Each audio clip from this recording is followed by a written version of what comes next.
Graça e paz, meus queridos. Pastor Wilson acabou de orar e na sua oração ele mencionou a respeito de uma palavra de conforto. Outro dia, enquanto eu ministrava, ou antes de ministrar, eu falei aqui sobre o peso que consiste em ministrar a palavra do Senhor na casa dele. Na verdade, peso não é porque é algo que vai me custar, vai me dar trabalho. Logicamente dá bastante trabalho, sim, no sentido de que a gente tem que orar muito, tem que pedir muita misericórdia, tem que ler bastante, e tem que pedir que o Espírito Santo faça aquilo que só Ele sabe fazer. Agora, há pouco ainda falei com a minha esposa ali, falei assim, meu celular está quase acabando a bateria, se acabar, eu estou morto. Ela falou assim, está morto nada, o Espírito está aí. Eu falei assim, não, eu estou morto sim, porque aí é Ele que vai falar, e fica bom demais, não é isso? Então que eu morra e que Ele fale, amém? Mas o peso que eu mencionei outro dia, porque realmente, queridos, é um compromisso muito grande, nós subirmos aqui e ministrarmos algo para a igreja, algo que possa trazer ensinamento, que possa trazer reflexão. E como eu disse hoje, o pastor Wilson citou a respeito de conforto, e eu espero que no começo dessa palavra não haja muito conforto nos nossos corações, mas que ao sair daqui possamos sair todos confortados pelo Espírito Santo de Deus, amém, queridos?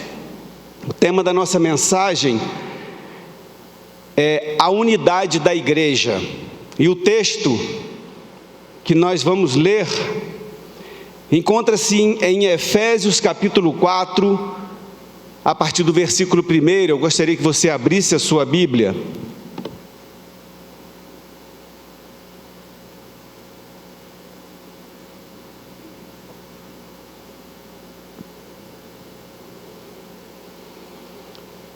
Efésios capítulo 4, a partir do versículo 1. O texto diz assim: rogo-vos, pois, eu, o prisioneiro do Senhor, que andeis de modo digno da vocação a que fostes chamados, com toda a humildade e mansidão, com longanimidade, suportando-vos uns aos outros em amor, esforçando-vos diligentemente por preservar a unidade do Espírito no vínculo da paz. Há somente um corpo e um Espírito, como também fostes chamados, numa só esperança da vossa vocação. Um só Deus e Pai de todos, o qual é sobre todos, age por meio de todos e está em todos. Até aqui. Quando nós falamos a respeito de unidade da igreja, nós pensamos nessa grande comunhão que existe entre nós, no amor, no afago, no aconchego, no abraço, nessa amizade, nessa vontade que nós temos de estar juntos. Saímos de nossas casas para adorar ao Senhor, para termos um momento de adoração e exaltação ao Senhor, mas é claro que nós chegamos aqui ansiosos por vermos uns aos outros, por podermos compartilhar, às vezes alguns minutos antes do culto, ao final do culto. Esse relacionamento é saudável, ele é importante, ele é fundamental. Conversamos aqui há poucos dias atrás sobre essa questão da integração, da necessidade de nos integrarmos ao corpo. E a palavra que o Senhor Jesus Cristo deixou, a palavra que Ele nos chama a atenção, a palavra que nos foi ministrada pelo seu servo, pelo seu discípulo, pelo seu apóstolo, é que nós nos mantenhamos com toda humildade, mansidão e longanimidade, suportando-nos uns aos outros em amor. Essa foi a palavra que nos foi deixada pelo Evangelho ministrado pelo Senhor Jesus Cristo aos apóstolos, que nos trouxeram essas mensagens que mudaram a nossa história. Mas quando nós percorremos a história da igreja que foi fundada lá no tempo do Senhor Jesus, a rocha, o Cristo, fundador da igreja, essa mensagem que foi deixada, essa orientação que foi dada por Ele, nem sempre ela foi levada a termos como ela tem sido levada nos dias de hoje, como hoje, em um tempo moderno, um tempo atual, um tempo em que nós estamos conseguindo mais ou menos trazer essa mensagem assim para dentro dos propósitos que o Senhor Jesus nos comissionou a fazer. Quando a igreja experimentou uma das suas maiores transformações, chamada Reforma, em 31 de outubro de 1517, quando Lutero apregoou as suas 95 teses, na porta de uma igreja, a partir dali a igreja começou a passar por uma transformação terrível. A partir dali a igreja começou a experimentar uma situação muito complicada, embora na Idade Média, tempos anteriores, nós encontramos uma série de atrocidades, mas naquela ocasião, quando foi proclamada essa reforma religiosa, houve um concílio na Igreja Católica, e após esse concílio, cerca de 70 mil pessoas foram mortas em apenas uma noite, conhecida como a Noite de São Bartolomeu. Mas não foi isso que foi a proposta do Senhor Jesus para a sua igreja. Que unidade é essa? Que tipo de amor fraternal, que tipo de longanimidade, que tipo de relacionamento era esse? Mas nós não estamos aqui acusando a Igreja Católica, não, porque entre os protestantes, depois da reforma, nós tivemos uma série de atrocidades.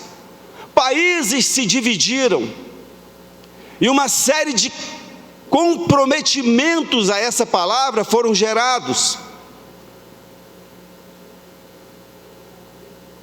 E eu creio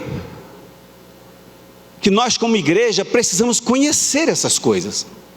Precisamos nos ater a esse tipo de acontecimentos, porque em grau maior ou menor, muitas vezes nós acabamos entrando por caminhos semelhantes. De uma forma ou de outra, nós acabamos segregando, nós acabamos separando, nós começamos a criticar, ou não aceitar a forma de culto de A, de B ou de C, enfim. E nós fomos chamados para vivermos em unidade. O evangelho proclamado pelo Senhor Jesus é algo que deve ser colocado em pauta como uma questão de amor, de unidade, de salvação, de recuperação do perdido, e não de crises, de guerras, de contendas, de segregações.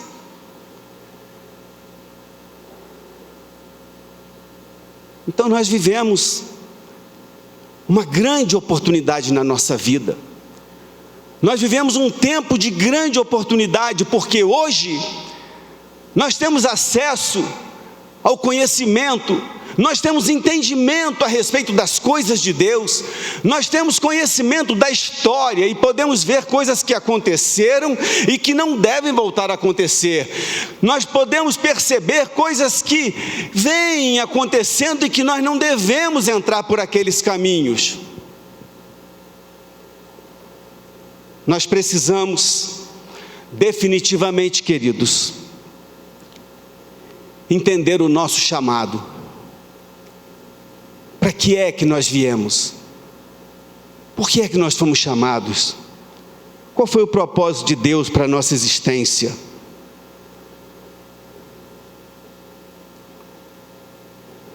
Estava olhando algumas passagens da Bíblia em que nós começamos a perceber que uma palavra que o Senhor Deus deixou em Isaías, no capítulo 29, ela é uma realidade que percorre o Evangelho, ou percorre a igreja, ou que percorre o povo de Deus desde sempre. Isaías capítulo 29, nós encontramos um texto que fala a respeito dessa forma, como o homem se relaciona com Deus, e ele diz assim: e o Senhor disse: visto que este povo se aproxima de mim, e com a sua boca e com os seus lábios me honra, mas o seu coração está longe de mim, e o seu temor para comigo consiste só em mandamentos de homens que maquinalmente aprendeu. E pensando a respeito disso, por que Deus estava falando isso através do profeta Isaías? Há tanto tempo atrás, há tanto tempo já se percebia que o povo não tinha um verdadeiro relacionamento com Ele. Já naquele tempo se percebia que não havia um relacionamento com Ele, ou seja, há tanto tempo atrás.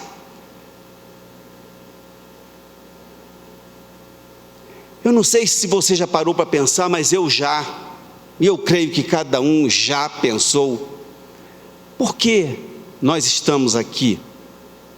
Qual é o meu objetivo como cristão? O que realmente me atrai mais no cristianismo? É Deus? É o seu amor? É o amor a Jesus Cristo? É o amor ao que Ele fez por mim? É o entendimento de que eu sou especial para Ele? Ou teríamos algumas outras razões? Ou será que nós teríamos alguns outros motivos que nos trazem aqui? Algumas outras coisas que nos fazem estar no culto, porque talvez eu não tenha outro lugar para ir, talvez eu não tenha amigos, talvez eu não tenha relacionamentos que me agradem. Quando Deus chega a dizer isso para o seu povo, um povo que Ele havia tirado da servidão do Egito, um povo para o qual Ele havia mostrado tantas coisas tremendas, tantos milagres, tantas coisas aquele povo viu, aquele povo experimentou tantos milagres, a presença de Deus era tão real, era tão próxima, era tão tremenda, que eles chegaram a pedir a Moisés: não nos deixe ver essa glória, veja você e traga para nós, não nos deixe aproximar, nós não suportamos, nós não conseguimos. Era muita proximidade, mas mesmo assim, as pessoas abriam mão de Deus, as pessoas se comprometiam com Deus apenas porque haviam ouvido falar de Deus, apenas porque alguém lhes ensinara o caminho de uma adoração, de uma oferta, de um sacrifício. Mas ele dizia assim: eles me adoram com os lábios, eles falam de mim, mas eles não têm relacionamento. E é nisso que eu gostaria que nós, nessa noite, nós pudéssemos começar esse momento de mensagem, saindo um pouquinho da nossa zona de conforto, entendendo que esse não é um tempo, não é um momento para nós estarmos agora confortáveis com a palavra, mas reflexivos, entendendo O que Deus espera de mim? O que eu faço na presença de Deus? O que eu posso produzir para Deus? Isso é sério, queridos. Ontem à noite, eu ouvia a mensagem do pastor Marcos Paim. Ministrou para a gente em 2017, na Clínica da Alma. E entre as grandes e tremendas coisas que ele passou para nós, ele disse, apontando para minha esposa: se Deus não me curar, eu vou morrer dizendo que Ele pode me curar. Ele estava dizendo com isso, queridos, que se o espírito não estiver pronto, não adianta nada. Ele estava dizendo a respeito de um corpo debilitado, mas um espírito pronto. Então ele estava dizendo o seguinte: não importa o corpo, se nós tivermos os problemas no corpo, na vida, na alma, na nossa natureza carnal, se nós tivermos os nossos problemas e o espírito não estiver pronto, de nada adianta o nosso cristianismo. O que Deus estava dizendo para aquele povo, através do profeta Isaías, exatamente isso: esse povo não me honra, eles não me amam. Então, queridos, nós precisamos sim refletir, nós precisamos sim parar, pensar e analisar o nosso relacionamento com Deus. Qual é o tipo de relacionamento que nós temos com Ele? Porque se nós não conseguirmos entender o relacionamento que nós temos com Ele, nós jamais seremos uma igreja em unidade, jamais poderemos pregar a unidade na igreja. E não adianta nos abraçarmos, nos confraternizarmos, descermos para a cantina e temos um bom tempo de relacionamentos, se isso tudo não for parte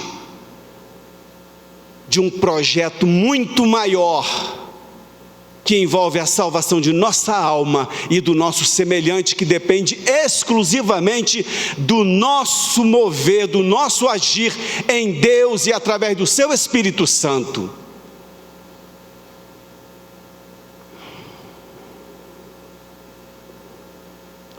Uma certa ocasião, o Senhor Jesus estava diante de uns religiosos, e como sempre, ele se deparava com essa gente que não honravam ao Pai. Como sempre, ele se deparava com pessoas que eram apenas religiosos, não tinham nada a ver com a religião em si, que significa ligar. E ele propôs a eles uma parábola para que eles pudessem entender o que se passava realmente no coração daquela nação tão religiosa, mas tão sem Deus. E ele fala para eles sobre a parábola do samaritano, que é uma história que Jesus contou para explicar um pouquinho a respeito do amor ao próximo. E ele estava mostrando ali que amar é uma prática, não é um sentimento. Não adianta você olhar para o perdido lá fora e sentir-se, sabe assim, comovido, sentir-se mal, sentir-se incapaz e não fazer nada, porque você pode fazer, porque você foi chamado para fazer, porque nós fomos chamados para fazer. Então nós podemos sim colocar em prática esse amor que Deus nos deu.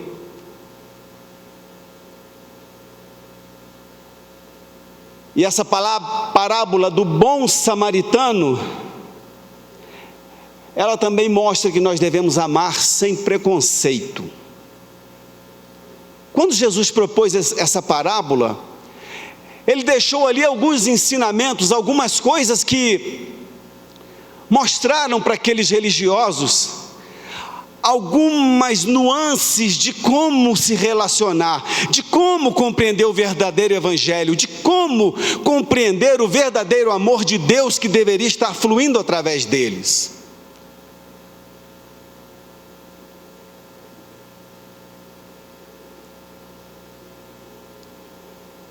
E essa parábola, a história é a seguinte: durante uma viagem, um homem foi atacado por assaltantes que o deixaram quase morto. Um sacerdote de Deus, religioso, praticante do judaísmo, passou de largo, como diz a palavra. Ele viu aquele homem ferido e o deixou, e seguiu viagem. Um levita, que era uma pessoa dedicada ao trabalho do templo, também passou sem ajudar o homem. Isso está lá em Lucas capítulo 10. E depois disso, diz a parábola, passou um samaritano. Samaritano era aquele religioso rival, era aquele religioso com o qual o judeu não se relacionava, era aquele religioso que o judeu odiava. Havia uma série de problemas, de situações que separaram aquele povo, que fizeram com que eles não pudessem mais ter relacionamentos. E diz a palavra que depois disso passou um samaritano no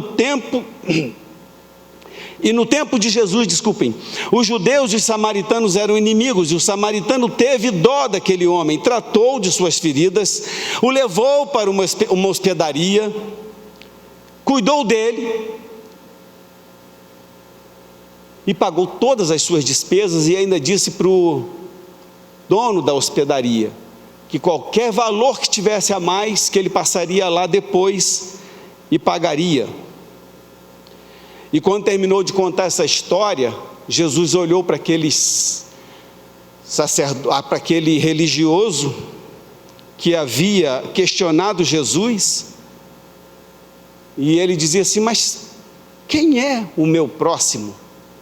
Porque Jesus estava falando a respeito de salvação, a respeito da vida eterna, e aquele homem falou assim: tudo bem, mas o que eu preciso? Jesus falou: mas você não sabe o que você precisa? Ele falou assim: eu sei, amar a Deus acima de todas as coisas, e ao próximo como a ti mesmo, mas quem é o meu próximo? E Jesus então lhe conta essa parábola, e quando Jesus termina, ele pergunta assim: então, quem é nessa história o seu próximo? E ele: certamente aquele que ajudou o homem ferido. Bom, nessa simples história, Jesus nos deixa ali, ou deixa para aquele religioso, e por que não dizer que nos deixa alguns ensinamentos muito importantes para a nossa vida de crente?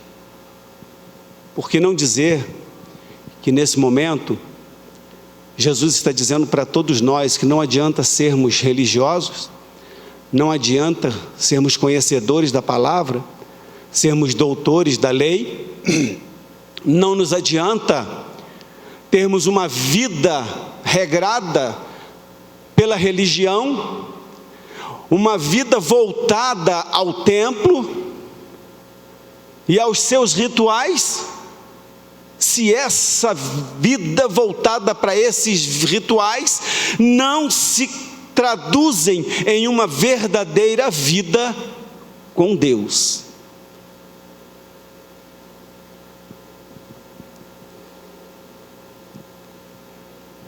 Talvez seja muito importante nesse momento nós compreendermos essa questão do samaritano. Muitos anos antes, quando morreu o rei Salomão, Deus tinha uma grande promessa com Davi, o pai de Salomão, e a promessa de Deus para Davi disse para ele que jamais faltaria no trono de Israel um sucessor de Davi. Mas Salomão, e logicamente, como sempre, como todas as promessas, se guardardes os meus mandamentos. Salomão seguiu pelos caminhos de Deus, fez grandes obras, grandes feitos, foi o homem mais sábio que já existiu, tanto antes quanto depois. Segundo a Bíblia, nunca houve, nunca haverá homem como Salomão. Mas Salomão se envolveu com deuses estrangeiros. Salomão começou a cultuar no final de sua vida a deuses estranhos. E quando morreu Salomão, começou a haver uma divisão no reino. 10 tribos das 12 foram para um lado e 2 para o outro. Porque o sucessor de Salomão começou a espizinhar o povo, porque ele começou a exigir mais e mais do povo, apesar de o povo ter vindo buscar socorro com o rei, pedir que ele fosse mais brando, que ele pegasse mais leve, e ele disse: não, nós vamos pegar pesado, vocês vão pagar duros impostos. E o reino se dividiu. O reino se dividiu em Israel e Judá. O reino de Judá permaneceu em Jerusalém. O reino de Israel, as 10 tribos, ficaram em Samaria. A idolatria começou a tomar conta deste lugar, e esses samaritanos começaram então a se envolver com outros deuses. Por quê? Porque eles foram capturados pelos reinos da Assíria, porque eles foram levados cativos, e no lugar deles, outros povos também cativos, também capturados pela Assíria, vieram a se instalar dentro de Samaria, e com isso começou a haver o sincretismo religioso, a mistura das religiões, a mistura dos deuses. O judaísmo começou a ser modificado, e passou-se a não se adorar somente a Deus, mas a deuses estranhos. Enquanto isso, em Israel, em Jerusalém, continuava-se servindo a Deus, apesar de, tanto num reino quanto no outro, entrava um rei, saía um rei, entrava outro rei, saía outro rei, um adorava a Deus, outro se voltava aos deuses estranhos, e assim é a história desse povo ao longo de toda a sua caminhada. Bom, os samaritanos se tornaram inimigos de Israel. Os samaritanos se tornaram inimigos dos judeus. Os samaritanos se tornaram, os samaritanos, e agora eles estavam reunidos como Israel e os judeus de Judá em Jerusalém, eles começaram a ter grandes e grandes atritos, não se entendiam. E quando Jesus cita essa parábola, ele mostra a respeito de uma questão que tem machucado demais o povo de Deus. Essa divisão que existe, essa separação que existe dentro do povo de Deus, essa separação que existe no meio, nos arraiais evangélicos, ou nos arraiais cristãos, não é o projeto de Deus. Definitivamente não é esse o projeto de Deus. Definitivamente não foi isso que Deus projetou quando Ele determinou em Efésios para que nós vivêssemos em unidade. Sei, queridos, se nós conseguimos nos enxergar,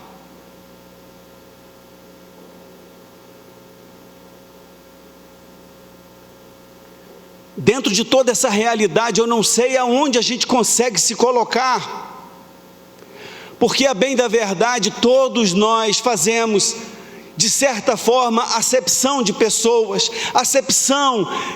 por causa de suas religiões, por causa de sua crença. E nós precisamos entender que o projeto de Deus é que nós possamos e saibamos socorrer, que nós possamos e saibamos amar, que nós possamos e saibamos nos relacionar com as pessoas, apesar do que eles creem, do que eles pensam. Eu não sei se nós já paramos para pensar sobre isso, mas Samaria foi acometida de um grave problema, porque eles sofreram uma mistura de raças. Os seus filhos cresceram conhecendo essa mistura de raças, de deuses. E nós não sabemos o que foi que levou esse povo a se tornar idólatra, ao ponto de não conseguirem voltar para as Escrituras e perceberem Deus. Mas olha para o seu lado, olha para a sua direita, olha para a sua esquerda, olha no seu bairro, no seu trabalho, olha na sua escola. Você vai perceber pessoas que adoram ou servem a outros deuses por falta de conhecimento. E muitas vezes eu paro para analisar o nosso evangelho, o nosso cristianismo, e eu paro para analisar pessoas que servem a Deus de uma forma diferente, e eu não estou, por favor, desfazendo do que eu creio, eu não estou de forma nenhuma dizendo assim, eles estão completamente, nós estamos completamente certos. Eu só estou dizendo o seguinte: dentro do que nós cremos, da forma como nós cremos, se nós pararmos aqui dentro hoje e começarmos a debater, nós vamos perceber algumas divergências de ideias. Entendem isso? Aqui dentro nós temos divergências, e nem por isso deixamos de nos amar, e nem por isso deixamos de servir a Deus, e nem por isso deixamos de congregar. Eu creio que algumas pequenas diferenças que existem entre nós e outras denominações são muito pequenas, comparadas com as grandezas de Deus que estão em nós. Então nós não podemos fazer segregação de pessoas, nós não podemos questionar, porque Jesus, quando ele chegou diante daquela mulher samaritana, naquele poço, ao meio-dia, e ele chega para ela e pede que ela lhe dê água, ela diz assim: mas você é um judeu pedindo água a uma samaritana? Já começava de certa forma tudo errado, porque uma mulher não podia parar sozinha para conversar com um homem. Aquilo já feria completamente a lei, aquilo já feria os estatutos daquele povo. Mas Jesus, ele estava acima dessas leis, ele estava acima do conhecimento humano, ele estava num nível de relacionamento, de salvação, de preocupação com vidas. E aquela mulher continua inquirindo a Jesus, e ele diz assim: se você soubesse com quem você está falando, você lhe pediria, e ele lhe daria a água da vida. Sabem, queridos, Jesus não fez acepção de pessoas. Jesus era judeu, não estava nem aí para essa questão de judeu e de samaritano. Quando ele propõe a parábola, aquele religioso judeu, ele está falando a respeito de um sacerdote e um levita, participantes do templo, participantes do culto, que fizeram vistas grossas e não socorreram aquele homem.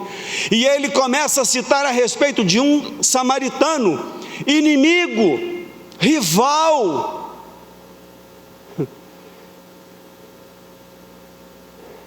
E ele mostra que é aquele samaritano que faz a obra que os outros deveriam ter feito.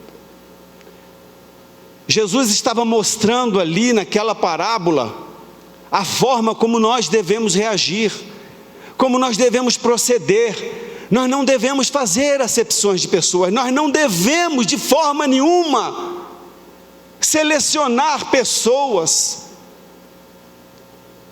porque enquanto nós selecionarmos, enquanto nós fizermos nossas escolhas, nós jamais teremos uma igreja unida, nós jamais teremos a unidade na igreja, nós jamais conseguiremos cumprir os propósitos e o chamado, do Senhor Jesus para as nossas vidas. Queridos, como eu disse, talvez não seja tão confortável nós ouvirmos ou pensarmos sobre essas coisas, porque o cristianismo que nós vivemos, via de regra, ainda precisa passar por alguma reforma. Isso eu falo de mim, e isso eu falo da igreja, ou eu falo para a igreja, do quanto nós precisamos ainda amadurecer, para que a gente possa cumprir os projetos de Deus.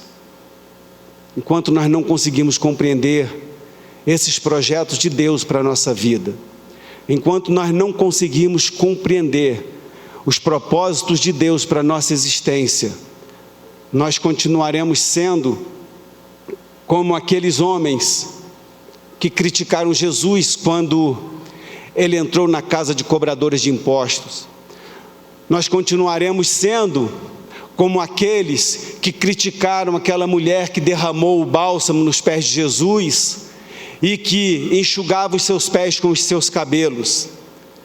Enquanto nós não compreendermos isso, nós poderemos ser uma Marta que, ao invés de estar aos pés do Senhor Jesus aprendendo a palavra como Maria, ela estava: Senhor, pede para ela me ajudar, Senhor,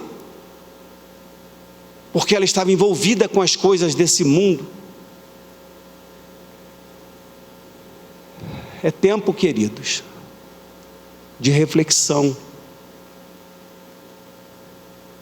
Talvez essa palavra que tira o nosso conforto, ela só possa vir a trazer conforto se a nossa reflexão nos levar à compreensão do que é que nós precisamos fazer com esse evangelho que nos foi dado. Eu gostaria que nós pudéssemos sair daqui nessa noite pensando sobre isso. Quem nós seríamos? Marta ou Maria? Quem nós seríamos? A mulher que derrama um vidro de bálsamo aos pés do Senhor Jesus?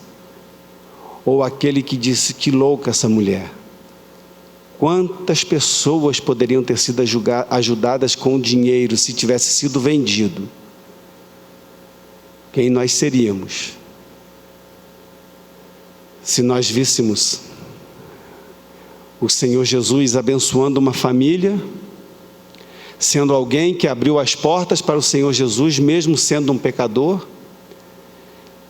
Ou nós seríamos aquele que fica: olha lá, ó, o mestre está sentado com os pecadores, com os publicanos? Difícil, queridos, nós entendermos esse evangelho se nós, antes de mais nada, não nos colocarmos no lugar dos outros, a quem muitas vezes nós queremos julgar. Eu gostaria de pedir que você se colocasse de pé.